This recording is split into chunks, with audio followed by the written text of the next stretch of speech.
गुजरातमधून बायोडिझेलची खेप महाराष्ट्रात, विसरवाडीत 3 टँकर जप्त. नंदुरबार, गुजरातमधून महाराष्ट्रात बायोडिझेल सदृश्य ज्वलनशील पदार्थाची अवैध वाहतूक करणाऱ्या 3 टँकरवर स्थानिक गुन्हे शाखेने कारवाई केली.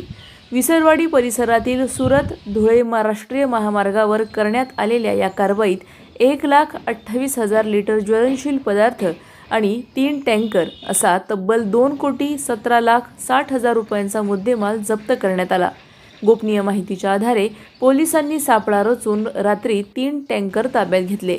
चालकांनी टँकरमध्ये डिस्टिलेट ऑइल व इंडस्ट्रियल ऑइल असल्याचे सांगितले. मात्र तपासणीत डिझेल सदृश्य ज्वलनशील द्रव पदार्थ आढळून आला. पदार्थाचे नमुने रासायनिक तपासणीसाठी पाठवण्यात आले असून अहवालानंतर पदार्थाचे नेमके स्वरूप स्पष्ट होणार आहे. या प्रकरणी 3 टँकर चालकांविरोधात विसरवाडी पोलीस ठाण्यात गुन्हा दाखल करण्यात आला असून तिघांनाही ताब्यात घेण्यात आले आहे. सलाउद्दीन लोहार, नंदुरबार, न्यूज 24. अशाच घडामोडींचा आढावा घेण्यासाठी आजच आपल्या YouTube चॅनलला सबस्क्राईब करा.